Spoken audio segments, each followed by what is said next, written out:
안녕하십니까? 예, 저는 한 달쯤 된 것 같죠? 한 달 전에 울산 중부교회로 청거를 받아서 온 문태엽 형제라고 합니다. 제가 청거를 울산에 두 번 받은 것 같습니다. 처음 받았을 때는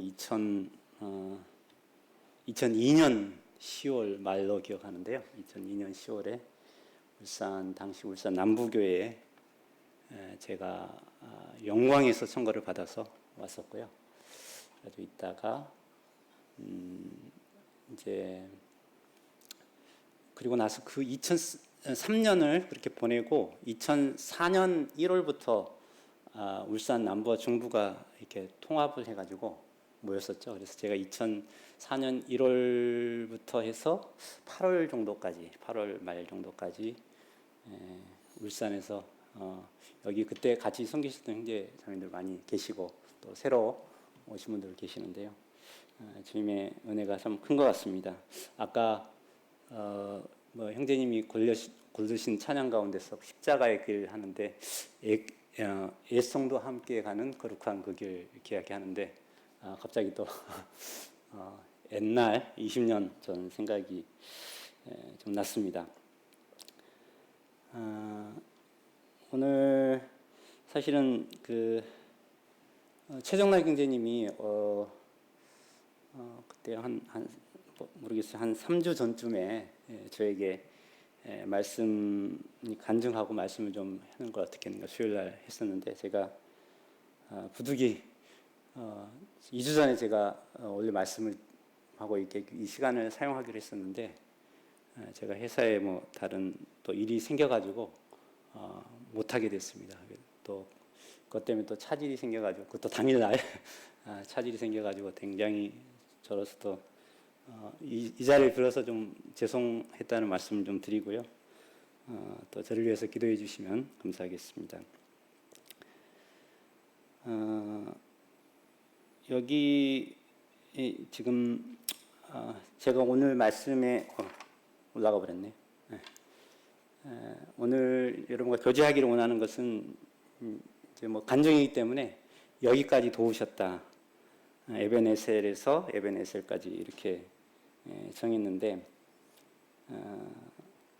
여러분이 지금 사무엘상 내용들은 아마 잘 아실 겁니다. 지난주에도 김홍석 형제님께서 또 이렇게 짧게 쭉 이야기를 하셨기 때문에 아실 거라고 생각하는데 제가 간단하게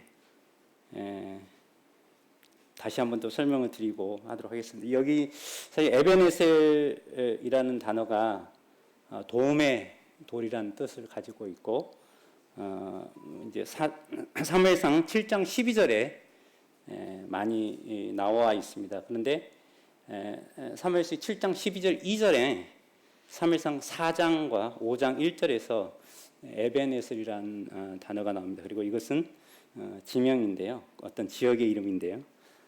그 사이에서 근데 제가 이제 성경 이게 우연인지 주님이 저를 위해서 이렇게 써놓으시지 않으실 텐데 성경학자들이 보니까 이 사무엘상 4장 그 당시의 시점을 BC 1075년으로 생각하고 있고 그 다음에 사무엘상 7장 12절 이게 미스바에서 사무엘에 의해서 큰 블레셋과 전투에서 큰 승리를 얻었던 이때를 BC 1055년입니다. 그래서 정확하게 20년 정도 차인데요. 제가 여기 울산에 온 지 한 19년 좀 넘습니다. 그래서 그것과 또 좀 의미가 좀 되지 않을까 해가지고 사실 에벤에셀에서 에벤에셀이지만 부제로는 울산 중부에서 울산 중부까지라고 또 이야기하고 싶은 의미도 있습니다. 오늘 말씀 제가 드리는 거는 이렇게 어떻게 보면은 말씀을 들으면서 말씀을 저렇게 해석해도 되는가 이렇게 생각하실 수도 있는데 그냥 저 형제는 저렇게 생각하는갑다 생각하시고 사랑으로 받아주시면 좋겠고요.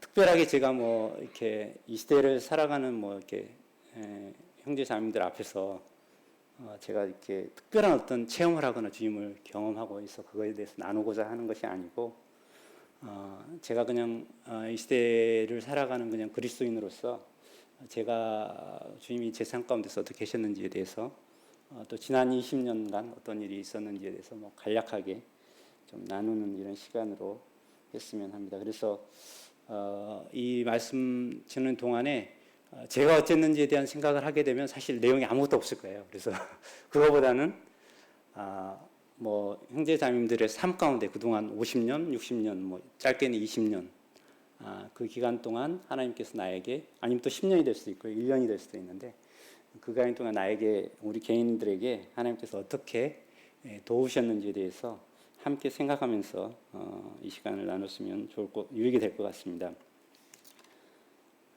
아까 말씀드린 사무엘상 7장 12절 우리가 이제 에벤에셀 하면은 뭐 옷 파는 무슨 회사 이름도 에벤에셀인데 저는 그걸로 할 수 있는데 성경에서 이제 사무엘상 7장 12절에 같이 함께 읽도록 하겠습니다. 시작. 사무엘이 돌을 취하여 미스바와 센 사이에 세워 이르되 여호와께서 여기까지 우리를 도우셨다 하고 그 이름을 에벤에셀이라 하니라. 예, 그 에벤에셀이라는 뜻이 도움의 돌이라는 뜻으로 되어 있습니다. 그래서 이제 이 사무엘이 그 당시 이제 이스라엘 민족들이 블레셋에서 굉장히 어려움을 당하고 이 가장 강력한 이방 민족이었죠. 그 당시에 이 블레셋 어려움을 당하고 있었을 때 미스바 이 하나님의 도우심을 받고 그들이 이제 각성하고 회개하고 이스라엘 민족 자체가 하나님께 나아갔을 때 그들에게 큰 승리를 주시고 그리고 나서 하나님께서 이 미스바와 센 사이에 하나님 이 사무엘이 돌을 취해 가지고 여호와께서 여기까지 우리를 도우셨다 하는 의미로 돌을 세웠습니다. 그래서 그 돌의 이름이 에벤에셀입니다. 그래서 저도 뭐 성경을 보면서 에벤에셀 하면은 이 돌을 생각을 많이 했었는데 이 말씀을 이제 부탁을 받고 말씀을 보면서 돌 이전에 다른 것이 있었다 하는 것을 좀 발견을 했고요. 그걸 좀 나누기를 원합니다. 우선 간략하게 이 사도행전 뭐 한 4장부터 7장까지 내용을 간략하게 먼저 설명을 드리겠습니다. 사무엘상 4장 1절에 보면 이스라엘은 나가서 블레셋 사람들과 싸우려고 에벤에셀 곁에 진치고 블레셋 사람들은 아벡에 진쳤더니라고 나옵니다. 당시 이제 이스라엘과 블레셋이 서로 이제 대치한 상태에 있고 서로 이제 진영을 갖춰서 싸우고 있는데 이스라엘 사람들은 에벤에셀에 진을 쳤고요. 블레셋 사람은 아벡에 진을 쳤습니다. 그리고 나서 이제 아주 전쟁을 했는데 이스라엘 백성들이 안타깝게도 졌습니다. 그래서 4,000명이 이 전쟁에서 이제 첫 번째 전투에서 죽게 됩니다. 그리고 나서 이스라엘 백성들이 이게 우리가 왜 질까? 이름이 벌써 에벤에셀이잖아요. 진을 칠 때 에벤에셀에 진을 쳤잖아요. 이게 도움의 돌, 도움의 반석, 도움의 돌. 하나님 우리를 도우실 거라 생각하고 쳤는데 이제 그냥 진 것입니다.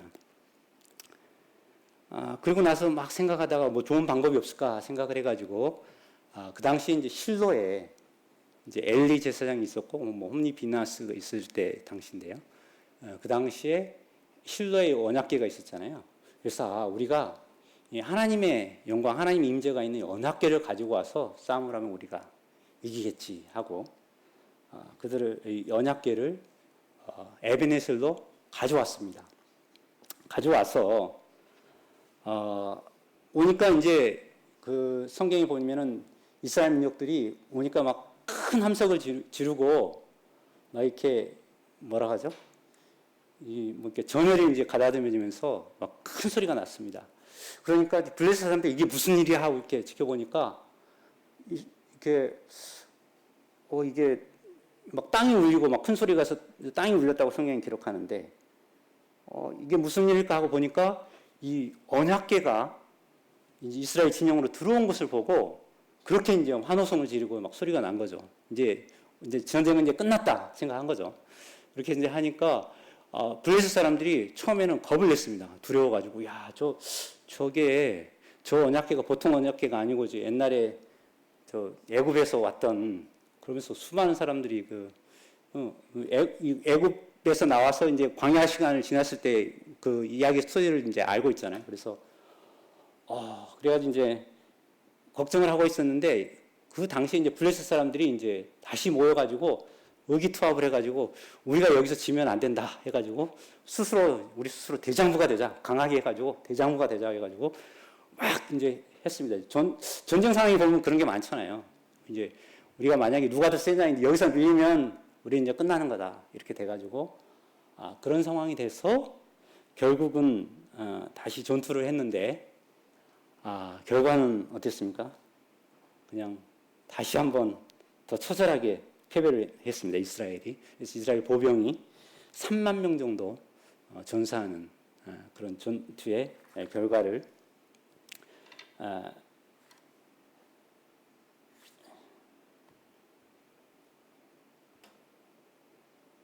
전투의 결과를 갖게 되는 것을 보게 됩니다. 그리고 나서 그 전투에서 그렇게 3만 명 죽는 것뿐만 아니라 언약궤를 블레셋 군대에게 뺏기게 되죠. 뺏기면서 거기 지키고 있던 홈리아 비나스, 당시 제사장이었던 홈리아 비나스가 엘리의 아들이었죠. 그들이 이제 죽었고요. 그리고 이 소식이 실로에 있던 엘리에게 전해졌고, 엘리는 당시 이제 뭐 성경에 보면 눈이 뭐 이렇게 멀고, 그 다음에 나이도 많았고, 그 다음에 몸도 비둔해서 그 소식을 듣고 죽게 되죠. 뒤로 넘어져서 그냥 죽게 되는데, 그리고 나서 그때 또 그 비느하스의, 그러니까 엘리의 며느리 비느하스의 아내가 아들을 낳게 되는데, 그 아들의 이제 아들 나오면서 이제 아내가 죽게 되고, 비느하스의 그 아내가 죽게 되고, 그러면서 이름을 무엇이라고 지었습니까? 이가봇이라 지었죠. 네, 그 아들의 이름이 이가봇인데, 이가봇의 뜻은 영광이 이스라엘에서 떠났다라는 의미입니다. 이제 그런 상황이었는데, 그런 상황이 있다가 그런 상황에서 이 에베네셀에서 전투 중에서 이제 언약궤를 뺏겼잖아요. 그리고 이 언약궤가 어떻게 됐습니까? 그냥 그 자리에 있었습니까? 뺏겨서 블레셋 진영으로 갔습니다. 당시 블레셋은 5개의 도시로 이루어져 있는 국가였는데요.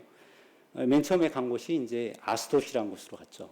그래서 아스돗에서 그들이 섬기던 다곤신 상에다가 이거를 이제 뒀는데, 언약궤를 뒀는데 하룻밤 자고 일어나니까 다곤신 상이 넘어져가지고 머리를 땅에 대고 있었습니다. 엎드려서. 그래가지고 이게 찌고 있으니까 이게 무슨 일일까 하고 나서 뭐 우연히 일치였는데, 다음날 되니까 세워놨더니 다음에 또 넘어져가지고 목 부러졌고 손목 부러져가지고 그냥 몸통만 있는 이런 상황이 되니까 이게 정말 이스라엘 신은 보통 신이 아니구나 그들이 생각을 해가지고 이제 그것을 이제 잊게 되지 못해. 근데 그런 찰나에 그러고 있는 중에 하나님께서 그들에게 독한 종기를 보내가지고 수많은 사람들이 이제 죽는 일이 벌어지고, 그래서 이제 아스도에서 도저히 이제 우리가 다시 보니까 다른 도시국가, 옆에 있는 도시국가 가드로 이제 보냈습니다. 가드에서도 똑같이 독한 종기가 일어나고 또 사람들이 죽었습니다. 그리고 나서 또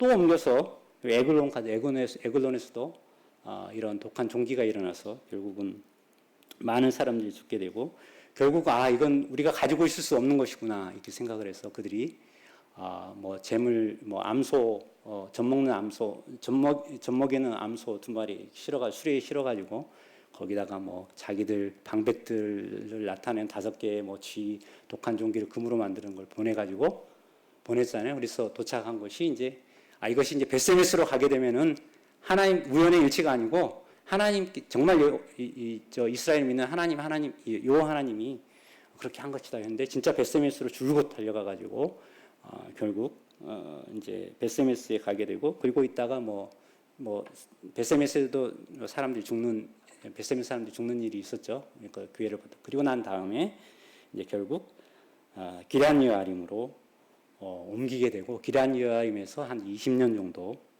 있게 되고, 20년 동안 있는 동안에 이스라엘 사람들이 마음이 여호와께로 돌아서고 여호와를 사모했다고 성경은 기록하고 있습니다.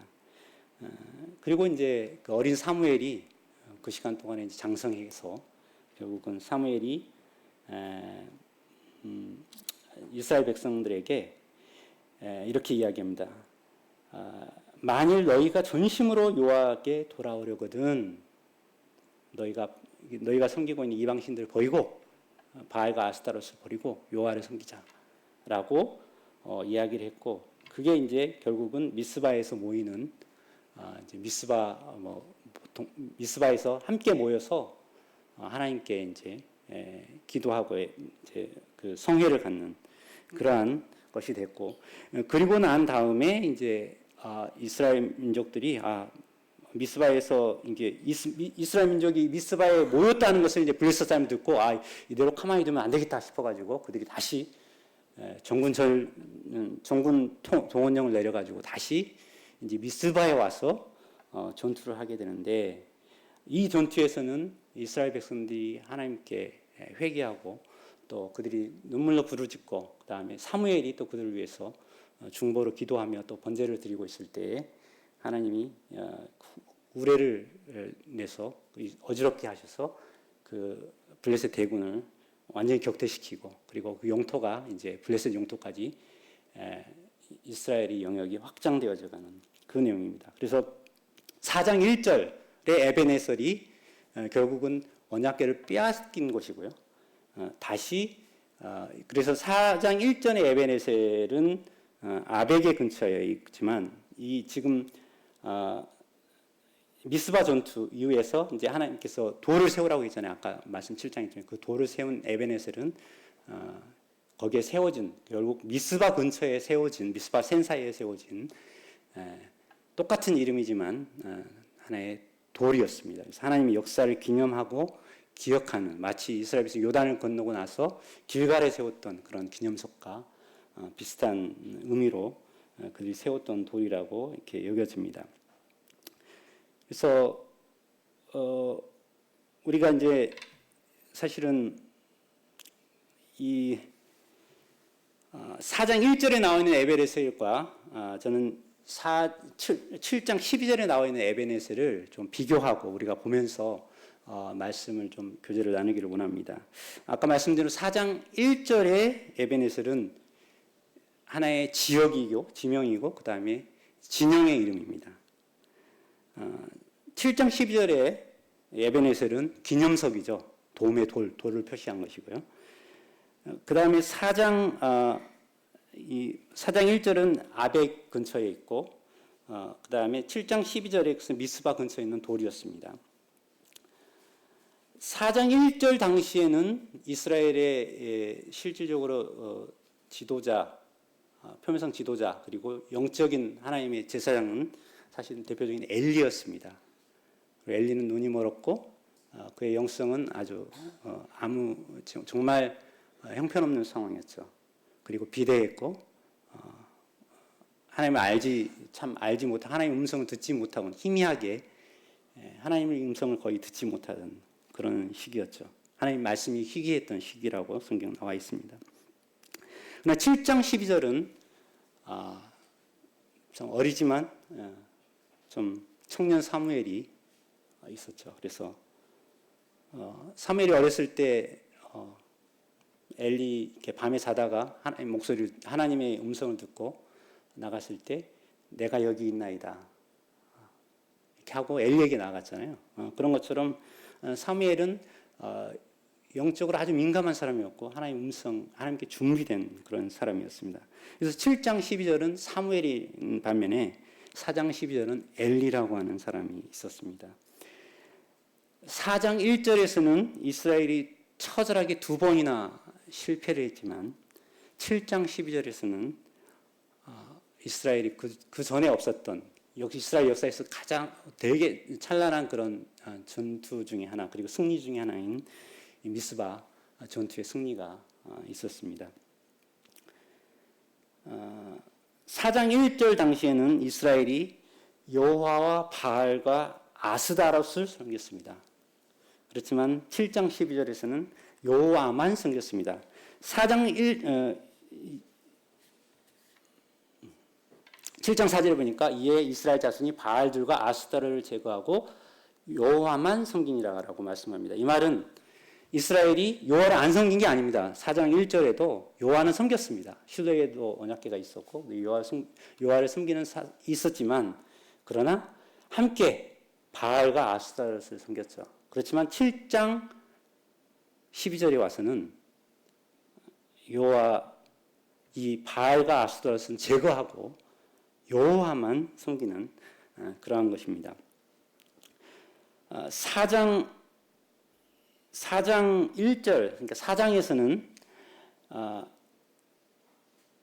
이 여호와의 언약궤가 진영에 들어올 때 온 이스라엘이 큰 소리를 외치며 땅에 울렸습니다. 굉장히 큰 함성을 질렀고 큰 기대를 가지고 있었습니다.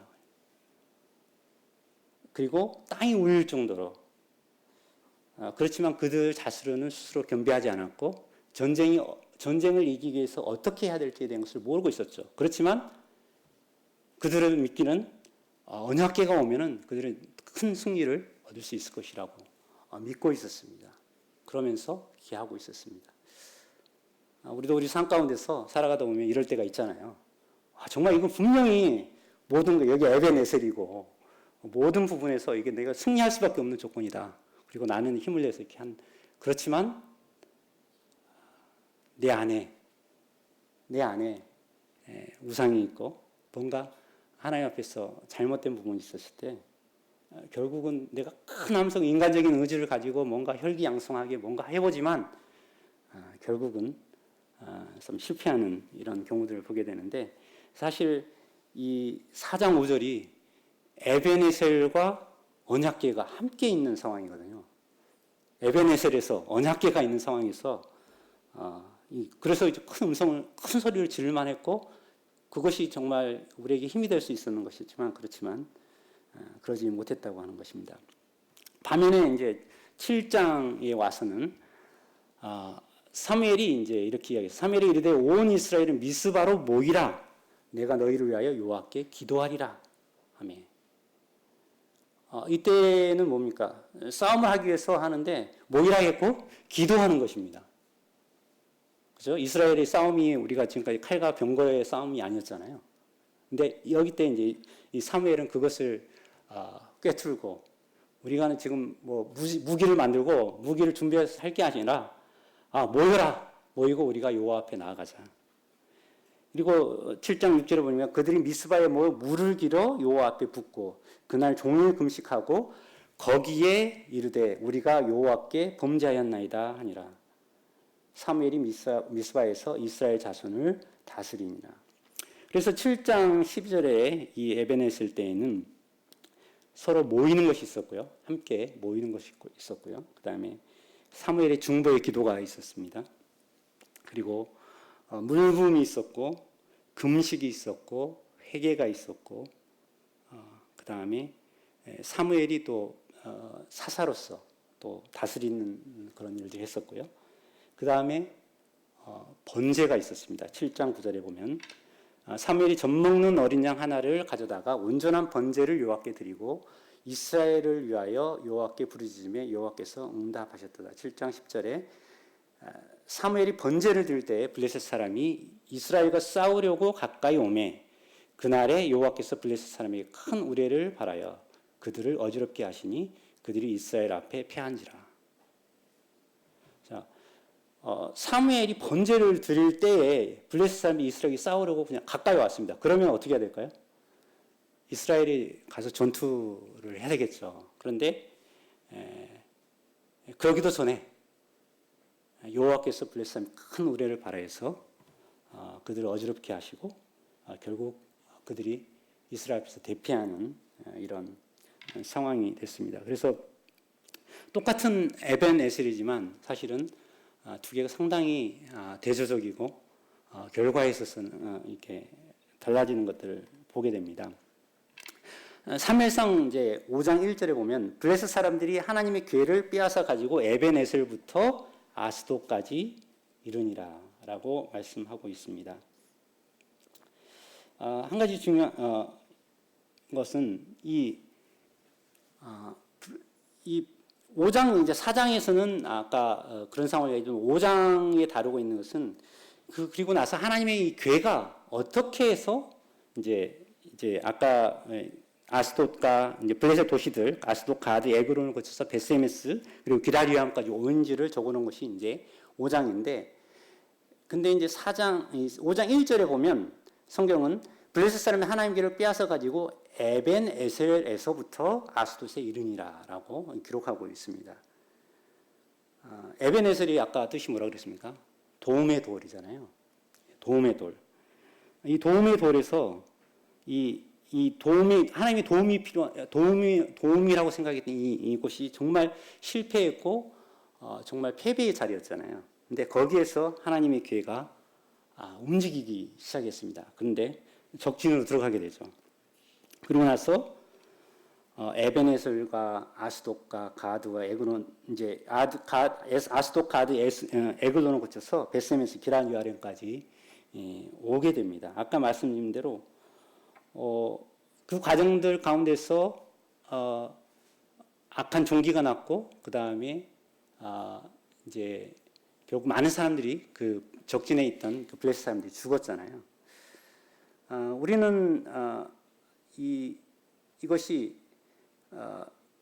제가 이제 보고 싶은 것은 이것이 이제 에벤 에셀에서 하나님께가 이제 출발해서 어떻게 보면 하나님 입장에서 봤을 때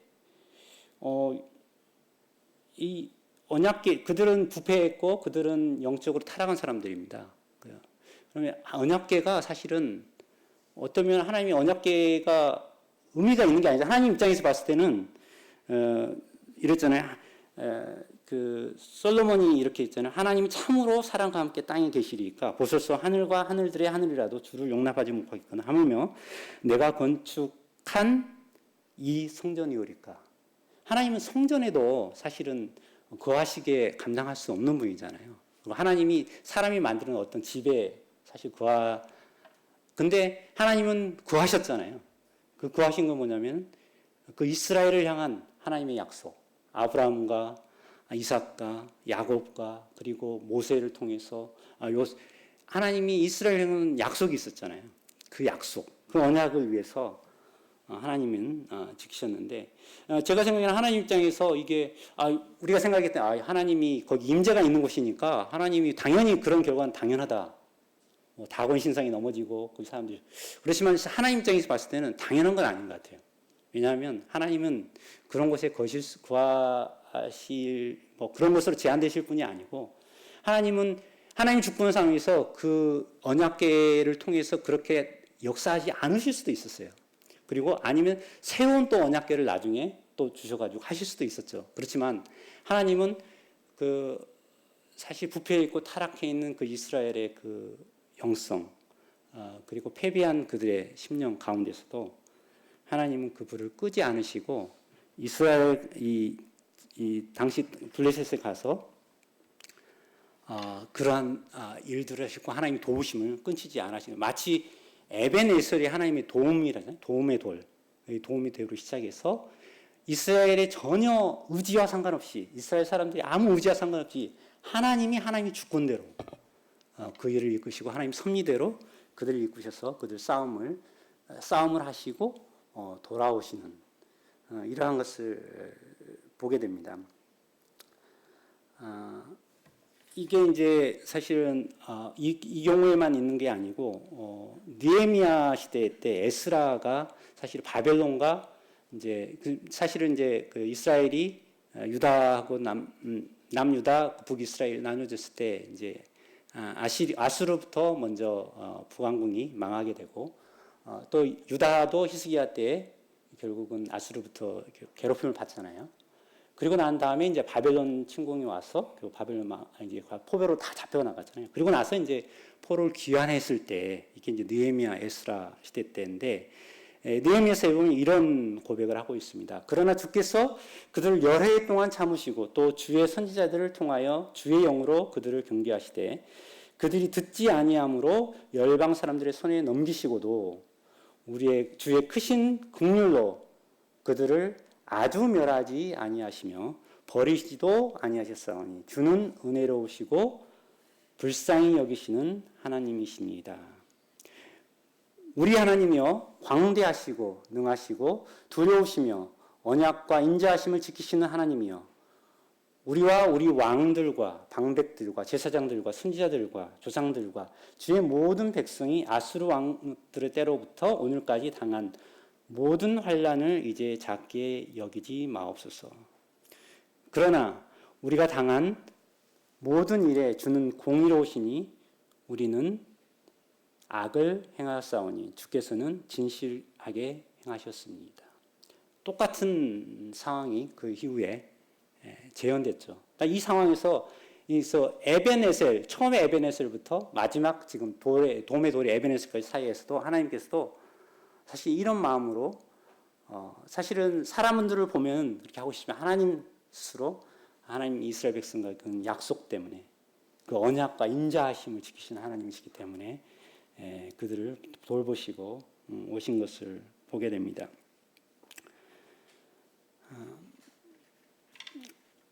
그럼 4장 1절에 에베네셀에서 하나님의 도우심은 끝났습니까? 네, 그들은 우상 숭배로 패배했고 그들이 기대했던 하나님의 도우심에 온손으로 믿었던 능력의 여호와 교회를 빼앗겼습니다. 그들은 그 빼앗길 때 아마 이 여호와 교회를 가져왔을 때 아마 그들은 길갈 이전에 요단을 건널 때 언약궤를 개고 요단 강물을 건넜잖아요. 그렇죠? 그리고 여리고성에 함락시켰잖아요. 언약궤를 하루에 한 바퀴 돌다가 마지막 날 7바퀴 돌고 해가지고 결국 여리고성이 그냥 무너졌잖아요. 사실은 그들이 기대했던 에벤에셀은 그렇게 그들이 했던 언약궤는 사실 그런 것이었습니다. 그런데 그들은 언약궤를 그런 능력의 언약궤를 도리어 빼앗기는 그런 결과를 얻게 됩니다. 그러나 그들을 향한 하나님의 도우심은 결코 끝나지 않았습니다. 아스돗과 가드, 에그론에서 하나님은 다곤 신상을 부서뜨리고 독한 종기를 보내 그들에게 도우심을 나타냈습니다. 사무엘상 5장 12절에는 죽지 아니한 사람들은 독한 종기로 치심을 당해 성읍의 부르짖음이 하늘에 사무쳤더라고 기도하고 있습니다. 기록하고 있습니다. 하나님의 도우심, 당시에 이스라엘 백성들이 하나님이 주권적으로 하나님 섭리 가운데 베풀었던 그것은 정말 큰 것이었고, 그것 때문에 블레셋 사람들은 정말 그들의 그 온통함, 그들의 참 부르짖음이 하늘에 사무쳤다고 성경 기록하고 있습니다. 그리고 난 다음에 이스라엘 백성들이 미스바에서 회개하며 구할 때, 번제를 드릴 때 우레를 보내시고 7장 12절에 에베네셀 도움의 돌을 세우게 하십니다. 그래서 하나님은 우리가 사실 실패하고 우리가 불순종하고 또 우상숭배하고 할 때 우리를 떠나신 것 같지만 실질적으로 저도 제 삶을 돌아보면 그렇지 않더라고요. 하나님은 언제나 제 옆에 계셨고 하나님은 일랑 미쁘심으로 저를 돌보시고 계시다고 하는 것을 보게 됩니다. 제가 하나님이 주시는 어떤 직업의 어떤 그런 특성 때문에 제가 20년 자주 이사를 다녔습니다. 제가 한번 다시 세봤어요. 지금부터 19년 동안 내가 이사를 몇 번 했나.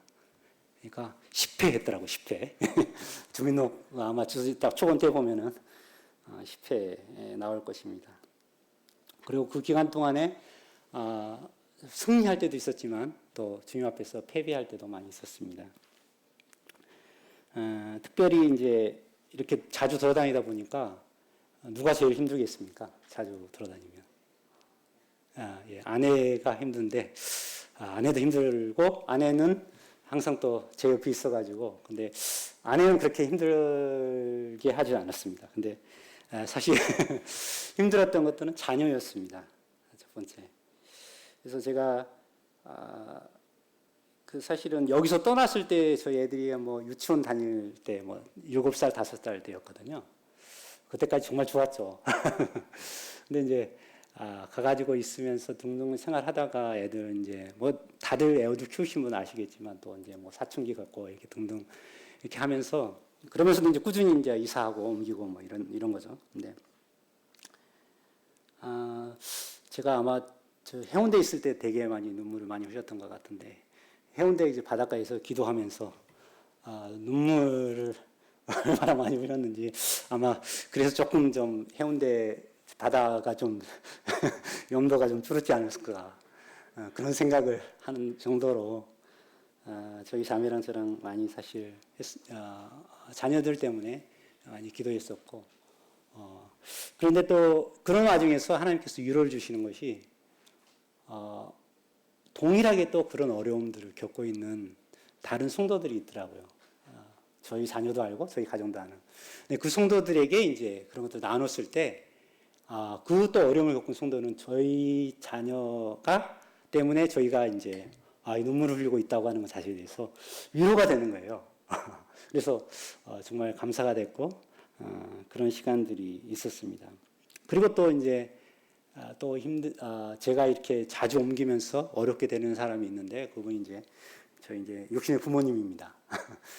육신의 부모님이 이제 사실 저희 육신의 부모님은 그동안 이제 시골에서 계속 사시다가 사고를 이제 질병이 있으셨고요. 이제 나이가 드시면 질병이 생기실 거 아닙니까? 질병이 생기셨고 그 다음에 또 원치 않은 사고를 당하셔가지고 뭐 이렇게 사지마비까지도 갔었습니다. 그래서 막 요양병원에 1년 동안 제가 막 광주에 있는 요양병원에 막 왔다 갔다 하고 막 그랬었던 적이 있는데 이제 그때가 거의 이제 자녀 사춘기 때 거의 이제 같은 때인데 이제 그러는 과정 속에서 이제 근데 이제 옆에서 도와줄 사람이 사실 없거든요.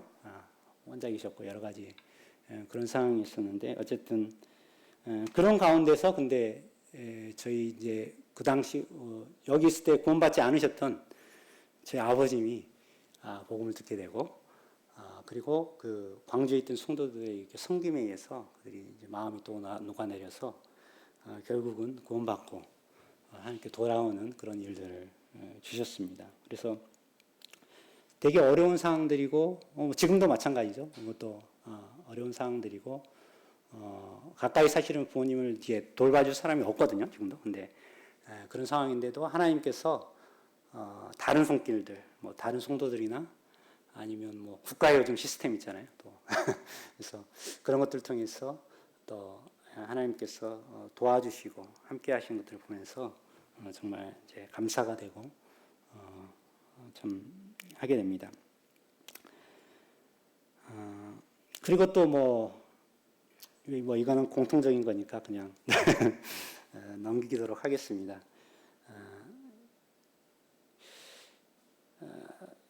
그래서 제가 이제 이런 고백을 합니다. 그래서 요즘 같이 한번 읽도록 하겠습니다. 신명기 33장 29절인데 이스라엘이여 너는 행복한 사람이로다. 여호와의 구원을 너같이 얻은 백성이 누구냐? 그는 너를 돕는 방패시요 내 영광의 칼이시로다. 내 대적이 네게 복종하리니 네가 그들의 높은 곳을 밟으리로다.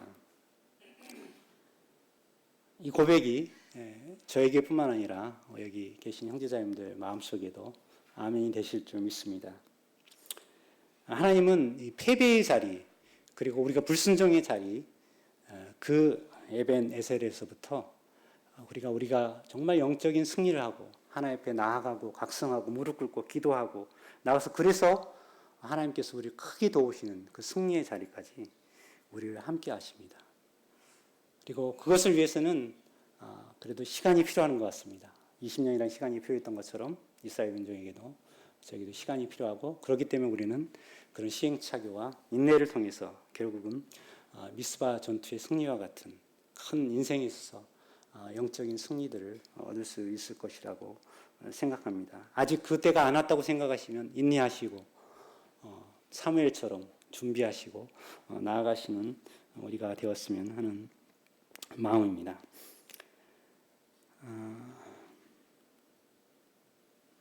시간이 많이 되었네요. 사무엘상 이게 제가 7장 15절부터 17절 말씀을 또 읽다 보니까 저도 이게 좀 뭐랄까요? 제 나름대로 위로가 되어서 하는 고사합니다. 사무엘이 40날 동안 이스라엘을 다스렸을 때 해마다 베델과 길갈과 미스바를 순회하여 그 모든 곳에서 이스라엘을 다스렸고 라마로 돌아왔으니 이는 거기에 자기 집이 있음이니라. 거기서도 이스라엘을 다스렸으며 또 거기에 여호와를 위하여 제단을 쌓았더라. 사무엘의 고향은 라마였습니다. 그렇지만 그는 이제 유년 시절을 실로에 가서 보냈죠. 여러분이 아시죠. 그리고 나서 있었지만 이 당시에 베델과 길갈과 미스바 이곳에 이제 순회를 하면서 1년에 한 번 정도씩 돌았을 걸 다시 그리고 라마로 돌아와서 이제 했는데 그곳에서 이제 사무엘이 사사로서 이스라엘 사람들을 다스리는 그런 일들을 했다고 성경을 그리고 또 거기에 여호와를 위하여 제단을 쌓았다라고 이야기하고 있습니다. 아까 말씀드린 대로 제가 많이 돌아다니잖아요. 저는 사실 많이 돌아다니는데 이게 성도들 이렇게 옮길 때마다 성도들이 왜 이렇게 많이 돌아다니느냐 이런 또 이렇게 약간 이제 그런 뉘앙스의 이야기도 많이 들을 때도 있습니다. 근데 이제 그럴 때마다 저는 성경을 보면은 위로가 많이 됩니다. 왜냐하면 성경에 있는 인물치고 한 곳에 있는 사람은 없더라고요. 다 돌아다녀. 그래서 물론 뭐 이유는 각각 다르죠. 뭐 바울이 다르고 또 아브라함이 다르고 각각 다른데 그래도 내가 적어도 성경적인 생활에서 벗어나진 않다. 돌아다니는 것 자체가 그런 생각을 개인적으로 하면서 위로를 받고 있습니다. 사무엘이 돌아다녔던 곳 베델이 어떤 곳입니까? 야곱과 또 아브라함의 야곱이 특별히 베델과 인원이 많잖아요. 하나님의 집 거기서 뭐 씨름도 했고 기도를 했고 뭐 천사도 받고 뭐 여러 가지 있었잖아요. 그 다음에 길갈 아까 말씀드린 요단을 건너고 나서 돌을 세웠던 곳. 미스바는 사무엘 자신이 영적인 큰 승리를 이루었던 곳이죠. 순회하면서 그 평생을 그가 살아간 것을 보게 됩니다. 그래서 또 이런 마음으로 아까 뭐 십자가의 길을 기도하시던데 그런 마음으로 또 앞으로도 살아가기를 바라고 제가 과거 3년 동안 그러니까 20년, 21년, 21년, 22년 3년 동안 제가 국내에 있지 않고 더 나가서 제가 혼자 가족들에게 놔두고 아랍에미레이트라고 뭐 여러분 들어보시는 뭐 얼마 전에 윤 대통령도 갔다 오셨던데 저기 원전 건설을 하는 곳이 있습니다. 그래서 거기에 현장에 3년간 근무를 했습니다. 제가 가면서 하나님께서 또 보내주셨고 근데 하나님께서 갈 수 있도록 해주셨고 제가 또 지원해서 갔는데 거기서 이제 가자마자 코로나가 왔습니다. 그래서 제가 1월 5일 날 갔는데 20년 1월 5일 날 갔는데 한 1월 말쯤 되니까 국내에 무슨 막 뭐 이상하더라 신천지 이야기 나오고 막 나오더라고요. 우리가 와 있으니까 3월 되니까 이제 거기도 코로나가 창궐해 가지고 사실 나가지 못하는데 이제 거기는 그 현장 사실 아까 아랍에미리트라는 나라가 사실은 인구가 한 1,000만이라 1,000만이야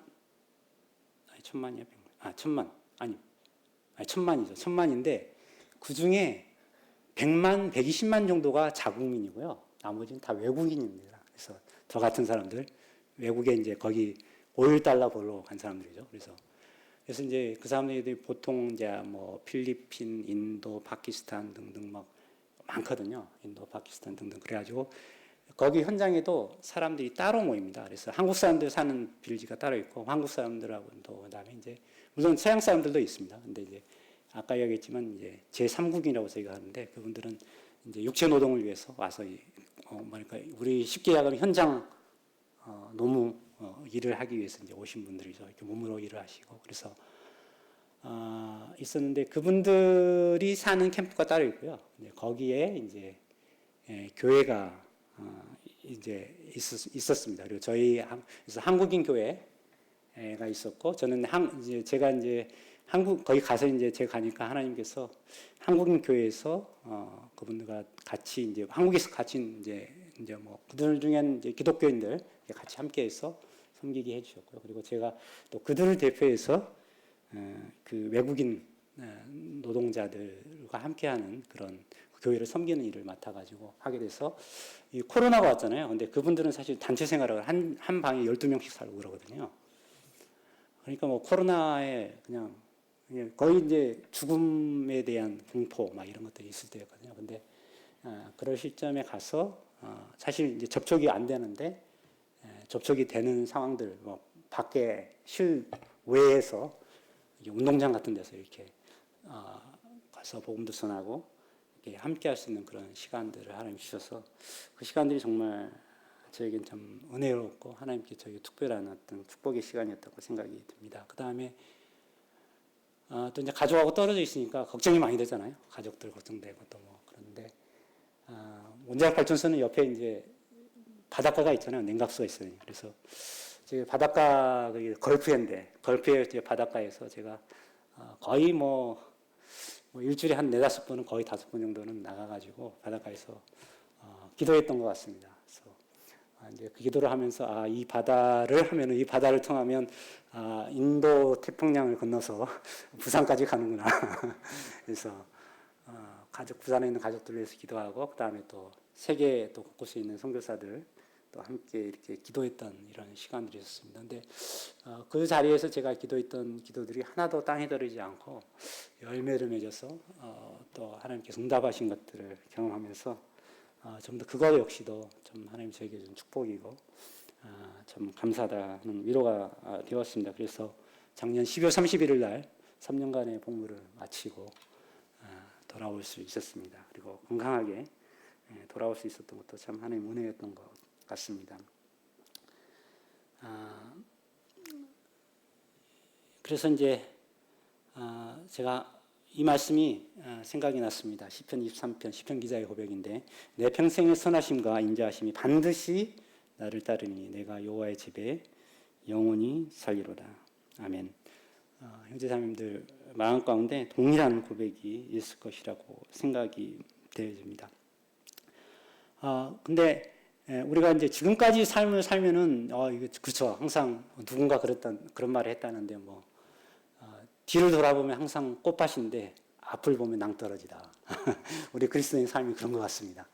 저도 사실 여기 돌아오는데 한국에 돌아오니까 앞이 막막하더라고요. 새로운 데 와가지고 정말 막막하고 한데 그런 가운데서 하나님께서 요즘 저에게 주시는 말씀이 마태복음 6장 11절 오늘 우리에게 일용할 양식을 주옵시고 하고 있던 주기도문이 생각이 납니다.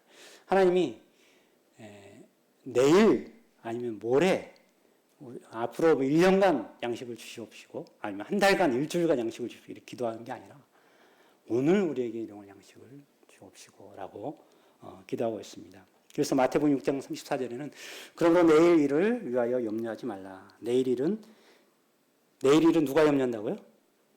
내일이 염려합니다. 내일에 내가 염려하는 게 아니고 내일 일은 내일이 염려합니다. 내일 일을 오늘이 염려하는 것도 아닙니다. 내일 일은 내일이 염려해요. 무슨 의미입니까? 시간을 만드신 하나님, 그 하나님이 내일을 책임지신다는 거죠. 그래서 내일 일은 내일이 염려할 것이고 한날의 괴로움은 그날로 족하니라.